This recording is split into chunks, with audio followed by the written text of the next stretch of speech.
ओम श्री परमात्मने नमः। ओम श्रीमद् भगवद गीता का प्रथम पाठ प्रारंभ होता है। धृतराष्ट्र बोले, हे संजय, धर्म भूमि में कुरुक्षेत्र में इकट्ठे हुए युद्ध की इच्छा वाले मेरे और पांडु पुत्रों के ने क्या किया। इस पर संजय बोले, उस समय राजा दुर्योधन ने व्यूह रचना युक्त पांडवों की सेना को देखकर और द्रोणाचार्य के पास जाकर यह वचन कहा, हे आचार्य, आपके बुद्धिमान शिष्य द्रुपद पुत्र धृष्टद्युम्न द्वारा व्यूहाकार खड़ी की हुई पांडुपुत्रों की इस बड़ी भारी सेना को देखिए।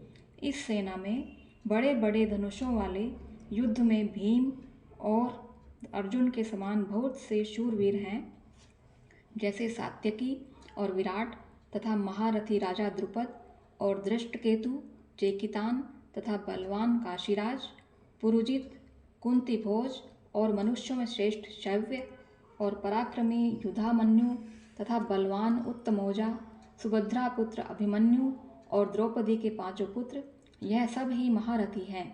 हे ब्राह्मण श्रेष्ठ, हमारे पक्ष में भी जो जो प्रधान हैं उनको आप समझ लीजिए। आपके जानने के लिए मेरी सेना के जो जो सेनापति हैं उनको कहता हूँ।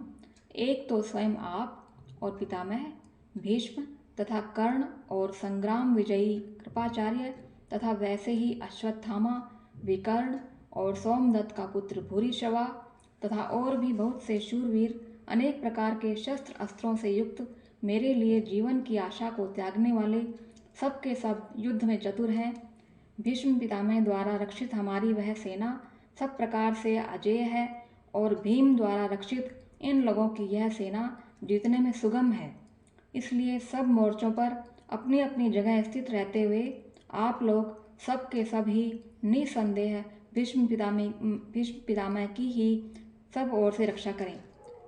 इस प्रकार द्रोणाचार्य से कहते हुए दुर्योधन के वचनों को सुनकर कौरवों में वृद्ध बड़े प्रतापी पितामह भीष्म ने उस दुर्योधन के हृदय में हर्ष उत्पन्न करते हुए उच्च स्वर से सिंह की नाद के समान गर्ज कर शंख बजाया। उसके उपरांत शंख और नगाड़े तथा ढोल, मृदंग और नृसिंग आदि बाजे एक साथ ही बजे। उनका वह शब्द बड़ा भयंकर हुआ। उसके अनंतर सफ़ेद घोड़ों से युक्त उत्तम रथ में बैठे हुए श्री कृष्ण महाराज और अर्जुन ने भी अलौकिक शंख बजाए। उनमें श्री कृष्ण महाराज ने पांचजन्य नामक शंख और अर्जुन ने देवदत्त नामक शंख बजाया। भयानक कर्म वाले भीमसेन ने पौंड्र नामक महाशंख बजाया। कुंती पुत्र राजा युधिष्ठिर ने अनंत विजय नामक शंख और नकुल तथा सहदेव ने सुघोष और मणिपुष्पक नाम वाले शंख बजाए। श्रेष्ठ धनुष वाले काशीराज और महारथी शिखंडी और धृष्टद्युम्न तथा राजा विराट और अजेय सात्यकी और राजा द्रुपद और द्रौपदी के पांचों पुत्र और बड़ी भुजा वाले सुभद्रा पुत्र अभिमन्यु, इन सब ने हे राजन अलग अलग शंख बजाए और उस भयानक शब्द ने आकाश और पृथ्वी को भी शब्दायमान करते हुए धृतराष्ट्र पुत्रों के हृदय विदीर्ण कर दिए।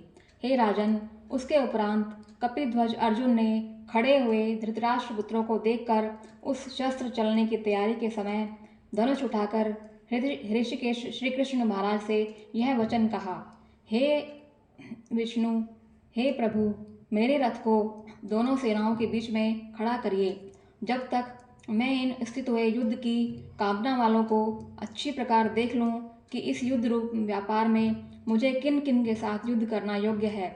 दुर्बुद्धि दुर्योधन का युद्ध में कल्याण चाहने वाले जो जो ये राजा लोग इस सेना में आए हैं, उन युद्ध करने वालों को मैं देखूंगा। संजय बोले, हे धृतराष्ट्र, अर्जुन द्वारा इस प्रकार कहे हुए महाराज श्री कृष्णचंद्र ने दोनों सेनाओं के बीच में भीष्म और द्रोणाचार्य के सामने और संपूर्ण राजाओं के सामने उत्तम रथ को खड़ा करके ऐसे कहा कि हे पार्थ, इन इकट्ठे हुए कौरवों को देख।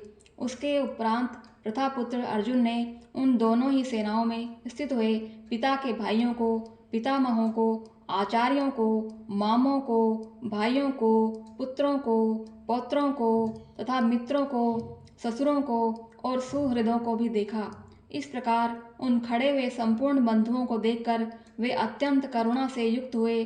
कुंती पुत्र अर्जुन शोक करते हुए यह बोले, हे कृष्ण, इस युद्ध की इच्छा वाले खड़े हुए स्वजन समुदाय को देखकर मेरे अंग शिथिल हुए जाते हैं और मुख भी सूखा जाता है और मेरे शरीर में कंप तथा रोमांच हो रहा है तथा हाथ से गांडीव धनुष गिरता है और त्वचा भी बहुत जलती है तथा मेरा मन भ्रमित सा हो रहा है। इसलिए मैं खड़ा रहने को भी समर्थ नहीं हूँ। हे केशव, लक्षणों को भी विपरीत ही देखता हूँ और युद्ध में अपने कुल को मारकर कल्याण भी नहीं देखता। हे कृष्ण, मैं विजय नहीं चाहता और राज्य तथा सुखों को भी नहीं चाहता।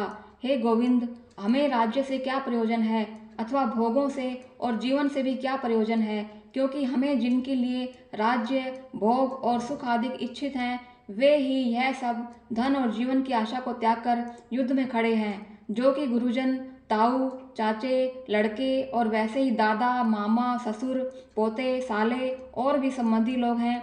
इसलिए हे मधुसूदन, मुझे मारने पर भी अथवा 3 लोक के राज्य के लिए भी इन सबको मारना मैं नहीं चाहता। फिर पृथ्वी के लिए तो कहना ही क्या है। हे जनार्दन, धृतराष्ट्र के पुत्रों को मारकर भी हमें क्या प्रसन्नता होगी, इन आतताइयों को मारकर तो हमें पाप ही लगेगा। इससे हे माधव, अपने बांधव धृतराष्ट्र के पुत्रों को मारने के लिए हम योग्य नहीं हैं, क्योंकि अपने कुटुंब को मारकर हम कैसे सुखी होंगे। यद्यपि लोभ से भ्रष्ट चित्त हुए यह लोग कुल के नाशकृत दोष को और मित्रों के साथ विरोध करने में पाप को नहीं देखते हैं, परंतु हे जनार्दन, कुल के नाश करने से होते हुए दोष को जानने वाले हम लोगों को इस पाप से हटने के लिए क्यों नहीं विचार करना चाहिए, क्योंकि कुल के नाश होने से सनातन कुल धर्म नष्ट हो जाते हैं और धर्म के नाश होने से संपूर्ण कुल को पाप भी बहुत दबा लेता है। और हे कृष्ण, पाप के अधिक बढ़ जाने से कुल की स्त्रियां दूषित हो जाती हैं और हे वाष्णेय, स्त्रियों के दूषित होने पर वर्ण संकर उत्पन्न होता है और वह वर्ण संकर कुल घातियों को और कुल को नरक में ले जाने के लिए ही होता है। लोप हुई पिंड और जल की क्रिया वाले इनके पितर लोग भी गिर जाते हैं और इन वर्ण संकर कारक दोषों से कुल घातियों के सनातन कुल धर्म और जाति धर्म नष्ट हो जाते हैं। और हे जनार्दन, नष्ट हुए कुल धर्म वाले मनुष्यों का अनंत काल तक नरक में वास होता है, ऐसा हमने सुना है। अहो, शोक है कि हम लोग बुद्धिमान होकर भी महान पाप करने को तैयार हुए हैं, जो कि राज्य और सुख के लोभ से अपने कुल को मारने के लिए उद्यत हुए हैं। यदि मुझ शस्त्र रहित न सामना करने वाले को शस्त्रधारी धृतराष्ट्र के पुत्र रण में मारे तो वह मारना भी मेरे लिए अति कल्याणकारक होगा। संजय बोले कि रणभूमि में शोक से उद्विग्न मन वाले अर्जुन इस प्रकार कहकर बाण सहित धनुष को त्याग कर रथ के पिछले भाग में बैठ गए। इस प्रकार श्रीमद् भगवद गीता रूपी उपनिषद एवं ब्रह्म विद्या तथा योग शास्त्र विषयक श्री कृष्ण और अर्जुन के संवाद में अर्जुन विषाद योग नामक पहला पाठ संपूर्ण होता है। ओम श्री परमात्मने नमो नमः।